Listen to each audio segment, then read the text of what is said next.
What's up, YouTube? I have a super special video for you guys today. I was doing this with ninaisnoob. If you don't know her, go check her out. The partner in crime quest. You might have seen some of the other videos talking about it, the rumors on Twitter. It's real. We played a game with it, and it was super fun. So I'm just gonna show you guys that it's real. Show you walk through this game. This isn't live. I was playing it off stream, and you'll see that I'm, talking about it here. But it was crazy. It was crazy. One of the most crazy games I've ever played.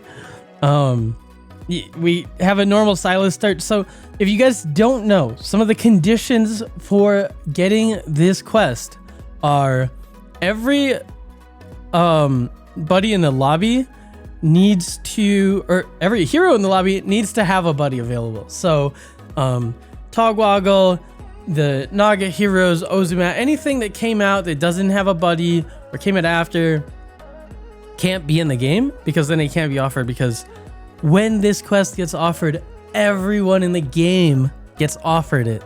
So everyone in the lobby gets the opportunity to choose this quest. They don't need to take it, but they'll have the opportunity to, if they want, to have the quest to receive their golden buddy.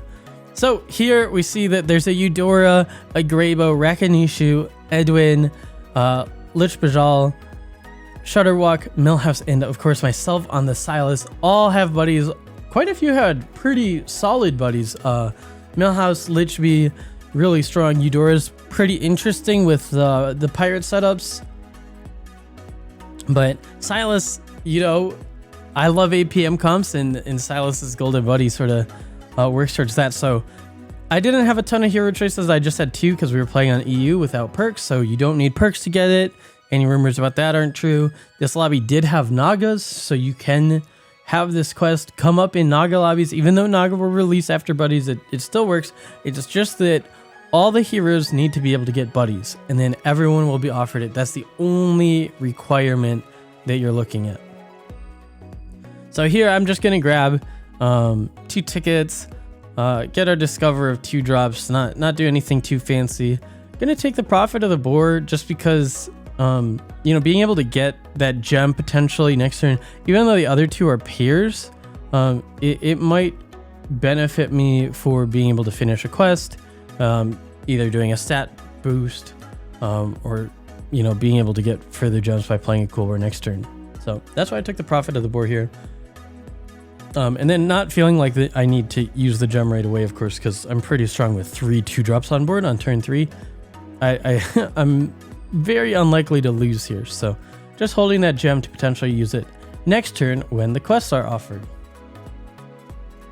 So as we come into this combat with Rakanishu, you see that, yeah, 66% chance to tie, but overall very 0% chance to lose. So like I said, unlikely to lose, even holding the gem. So do a little damage, and now it's turn 4, the quest discovery turn, and it comes up. We get follow the money, reenact the murder, and unlikely duo, and there it is, partner in crime. Have 15 friendly minions die, so it's actually pretty easy. You look at Secret Sinstone, which is extremely strong. If you watched our tier list video, it was the strongest. I don't think it got changed in the most recent patch. This is on the most recent patch, so it's still in the game. And they said it was a bug, that it was a hot fix. It's still in the game. I don't have official confirmation, but I have very good reason to believe that this isn't a mistake. This is an Easter egg, probably like the first Easter egg that we've had in Battlegrounds, which is cool. But it's supposed to be in the game. It's not an accident. It's not a bug. It wasn't accidentally released. It just only comes up when a very certain set of criteria are matched. And I don't think they wanted to announce it because it's super fun. This was super fun to try and find, to make happen. The discussions around it were really interesting because so many people were like, is it even real? Yeah, it's real. It's real and fantastic. And we take this Scally here to try and get some extra minions to die. We do our positioning, the most likely for our units to die with the 3 health in front, just trying to get as many to die as possible to proc it as fast as possible. It's really not that difficult to proc, and that's okay, because as much as we talk about buddies being extremely powerful, especially Slyssa's, when you compare them to the power level of the other quests that exist in the game, it's pretty tame, I guess, for most heroes. Not all heroes, but most heroes. And I don't know if the quest is tuned specifically for different heroes. Like, so if they had a better buddy, if their quest is harder, but it didn't seem like it. It doesn't seem like our quest was particularly hard. And yeah, I take Amber Guardian here to partially prevent some damage. So it's actually a strong unit, but it's also likely to die. Khadgar would be okay, except we would have to make space, and it's not very consistent. And we're not that far off from completing our quest anyways. But this Amber Drake will probably help us reduce some damage while still having a lot of units die, which is, I mean, basically what we want. Buffing up the roadboard ones just to get a couple value trades potentially, and try and ensure that we get that gem back. It's still pretty likely to die. We're extremely unlikely to proc our hero power this turn, so I felt like it was an okay investment that we're likely to get that gem back. Not wanting to gem the Tough Tusk because we do want it to die, and again, we are pretty strong for turn 5. And we had that 100% win. So we start here looking at some of the other ones. Graybo had spent I don't even remember, 20 something. It's not very hard. Most of them weren't very hard. Add 20 cards to the hand. Yeah, there you go. So it seems like a lot, but with Naga in, with Quillborian, that's not really that many, because you can add gems. There's elementals, so there's elemental. Like you look at this, like adding cards to your hand is not a problem. Adding 20 is not too big of a deal. So yeah, not too hard. Here we're just gonna take the Elemental and go to 4 on 8, because I do want to be able to level. I know that golden buddy is coming in. Once you get that golden buddy, you're starting to discover minions on your tavern tier, and the higher tavern tier you are, the better discoveries you're gonna get, right? So we're just gonna go for a fast level, try and set up to get that buddy going, get those discovers up as fast as possible. And we see Nina, Salami, and the Lich Bee already procced it. We see that Eudora procced it very early, getting those early golden buddies. Everyone else is not going to proc it on turn 6. However, you know, given what we've seen, it's going to be pretty quick in terms of triggering it. And you'll see we will end up getting it off in our combat here against the Rakanishu.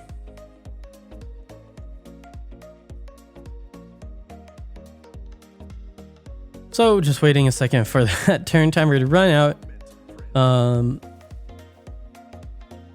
And yeah, so the Rakanishu is quite big. We see that there's a 40% chance to tie, 45% chance to lose. But the benefit of that is that our units will probably die, and we'll get our quest off. And you see a proc right here, have 15 friendly minions die. Partner in crime, get your golden buddy. We had a chance to tie there if we went all the way left, but we didn't. So we take a very tiny amount of damage, but we're more than happy to take 4 here and have our quest ready to go. The other nice thing is that because it's refunding you gold, if you hit 2 tickets at the shop like this, we can go straight to 5. We can start cycling stuff. And we're going to actually start discovering 5 drops on turn 7, tripling with the buddy, because it is a golden version, into a 6. And so our turn 7 board is looking mighty strong. Theatar is actually a good play here because we're going to be buying and cycling so many different units.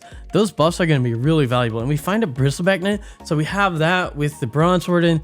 We have some really good units to buff with the Theatar. And oh my goodness, here you go. You see, we're going to start just cycling like mad. We could have definitely replaced one of our units to maximize our buffs, but at this point I'm just trying to go fast because I don't know how long this cycle will last. We find the Tortola and Blue Shell, and taking that 4 damage for Rakadishu pays off because it's going to give us a little more money to work with. As you see, we go up to like 8 gold there, and yeah, able to just start cycling stuff again like mad. Not really paying attention too much to being, you know, maximum efficiency. And that's a big thing I stress to people too, is it's just not necessary to be as efficient as possible when you're in these APM scenarios, because the most important thing is to get as many plays off as possible, because those plays are going to end up resulting in more stats than if you made every perfect play but wasted time and didn't get as many plays off. And so we go against the Eudora here, and we see that they have that really early golden buddy, already a 30 in turn 7 with a Hogger to boot, a Peggy, and at least a really strong setup. And by turn 7, everyone has Partner in Crime triggered. So like I said, it's about a turn 6, turn 7 proc or completion for every hero. So it doesn't seem like it's tuned for how strong people's buddies are or anything like that. It's just gonna be around that range to finish. So we're gonna just do the Slysssa stuff. We see the Pip triple, which is really just a pair. We're gonna take that, looking for another Theatar. Don't hit it, doesn't really matter what we take in this spot, because you know, again, we're just trying to get as many plays off as possible. We pick up the brand because it's gonna allow us to be much closer to that full infinite setup. As you see, we're able to cycle some of these gold things, especially when they have the tickets. We're getting refunded. Grabbing the Master of Reality is off these discovers because, again, those Theatar buffs, while Theatar is not very strong, it is playable in this situation when you are able to cycle enough of those neutrals and buff premium units. Paired with the brand and everything, it is it's gonna work wonders for us here. We get a Hogger off of the Eudora, and so we're gonna play that actually as our third tribe. And again, that's gonna bring us closer to that APM setup. And we actually take the Leroy because it is a neutral. We will play through the Cindergosa, just buying stuff with the tickets. Not gonna be able to get all of our plays off. Missing that buy at the end, but it's just 1 gold that we're missing out on in reality. Playing that Leroy down just to be strong. We are super strong, but you know, we're not really at a shortage for being able to play units. So yeah, doing a handy 15 to the Shutterbuck, and you can see how fast we already are, just looking sort of unbeatable. It's turn 8. We have premium units with shields, with buffs. We have brand. All the tickets are infinite. We're getting basically infinite discovers. We're able to go to 6 here already. We take that Hogger, going to be able to look for another one. Again, just that extra gold is going to be so valuable. Reef Export is like one of the best hits, again, with brand. It triggers Theatar and it gives us discovers. Able to grab the Glow Scale, Tavern Tempest for the money. And you can see, like, even leveling, we're just basically infinite at this point. Getting some cards out of our hand, the Naga spells, of course, always going to be one of the first things you want to get out of the hand. It's not going to be too specific on what you want to sell. Not wanting to sell those right away just in case we did hit the triple, but one roll, we're not going to worry too much about it after that if we don't hit it. And then here, we're going to hit an Uther, which again, extra buffs. So we buff up that brand, make it a little bit stronger. Theatar and our buddy both a little bit stronger than the brand immediately, so getting those buffs right away. And Jug, one of the good things, because again, we are running 3 tribes that we're going to focus our buffs on, and you can see how strong they get immediately. Grab that triple Theatar and things are going to get a lot faster now. Small misplay there. Definitely should have taken the zap. I noticed it right away, but again, it's just, you're just trying to go fast because you can see we have 10 gold. Like, we're not finishing our turns. And now with the golden hogger, like, we're not too worried about a few stats because we're just trying to finish our turn as best as possible. Tried to buy the tunnel blaster to get some extra stats. Couldn't get it off. Only floating 3 is not the worst thing in the world. If we did only float 3, I don't even know if that was the case. But again, super strong here. Just absolutely insane how we're crushing through people. Turn at 9. This is insane. Even if you're going up against like one of the strongest quests, this board is pretty nuts, and I don't think much competes with it. Part of that is just due to the fact that Slysssa has one of the best buddies in the game, and so you're gonna want to think about that if you ever do pick up this quest, how good that golden buddy is. Again, getting that 15/15 because it's a few free stats. Don't need to worry about selling over 10 with the most recent change. You can do that. Buying some of those neutrals because, you know, why not? Not going to take all of them because we do want to, you know, make sure that we do have enough gold to play through our turns. But yeah, going to be more than happy to cycle through some of them. The tunnel blaster is going to be free and get that buff off, which is awesome. And yeah, Orgozoas get the buffs off. The Mantids are going to be fantastic to end on. You'll see us ending on a lot of Mantids here. Taking gold from the Orgo. More discovers from the Eliza. Getting a little caught on some lag. Hey, Luna. My cat is haunting behind my monitors. Bumping around my camera a little bit. If you guys don't know Luna and you want to come check her out, be sure to check out my stream. I stream almost every day. Yeah, back in action. So we're going to start cycling the stuff. We don't need the hogger to sort of be infinite, and we don't really have space for it. So I'm not going to worry about being, you know, APM pirates. I am APM already. And we have sort of infinite gold with the brand, with our golden buddy, and with the golden hogger. So we're going to focus mostly on that. Again, time's running out, so we're going to start cycling some neutrals. The Orgozoa is going to get down. Try and get as much discovered as possible without, you know, wasting too much and just playing the tickets. And we'll just end on that Mantid to be safe. Getting one more ticket down to discover. Didn't quite get that spellcraft off, but that is okay because it's going to be 100% lethal here.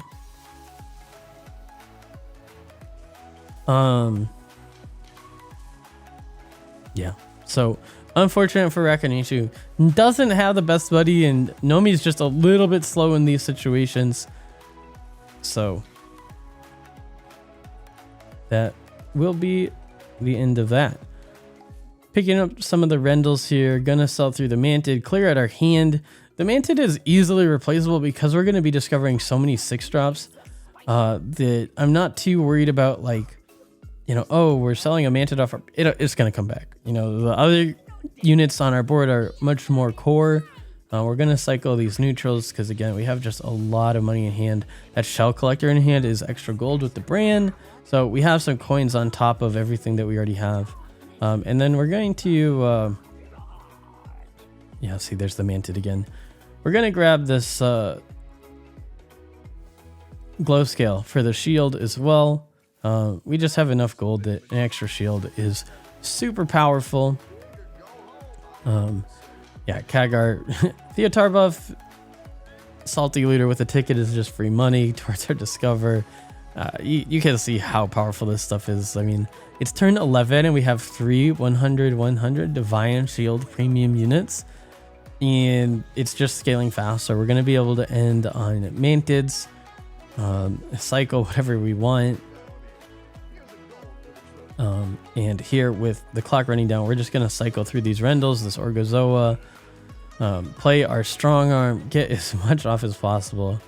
And yeah, it's even beyond that, it's almost 150 golden hogger. Playing our coins, going to grab this Orgozoa to our hand, play the Mantid to end on. Doesn't, I did get the Orgo off, but didn't get to choose. But what are you gonna do? You just trying to finish, and like I said, we're more than happy with the position we're in. Basically a guaranteed shot to lethal from this point with the adapts on the Manted. If the Manted adapts were worse, there was a chance for the Millhouse to live from 22, but that wasn't the case here. So we'll be a lethal and moving to a top 3 with the Eudora and the Lichbee. So again, we talked about some of the stronger buddies in this lobby. Lichbee, Millhouse up there in the top. Millhouse just unfortunate to sort of match up against me when I'm kind of rolling through everything. But we'll see how we face off against Eudora. Eudora did have that early Hogger, and so APM Pirates are one of the few comps that can compete with this, but it's pretty hard because we do have a lot of utility, and it does take a lot of time to get APM Pirates up and scaling, whereas we sort of have an advantage in that we're going to scale really fast with the brand, with the Golden Theatar, and just being able to discover so much. Including the Mantids, which do sort of counter those APM Pirates if you're not able to hit the utility, which again does generally come later because early on you're just trying to scale up the stats as much as possible. Again, playing through those spellcrafts, getting them out of your hand, making sure you have enough hand space to play your cards as fast as possible. Have some more pirates, more tickets, a glow scale with tickets super good. Again, the free shield invaluable. I'm gonna put that on the Hogger right away so we don't need to think about it. Playing through the Nadina on the triple because it is buffs. Not wanting to make the same mistake as I made earlier by missing the zap. So grabbing the Tribalist Discover for those free stats. And then, yeah, it's just a matter of playing as many of our units as possible, getting through these strong arms. We'll end on the Mantid and throw one of our extra shields on it.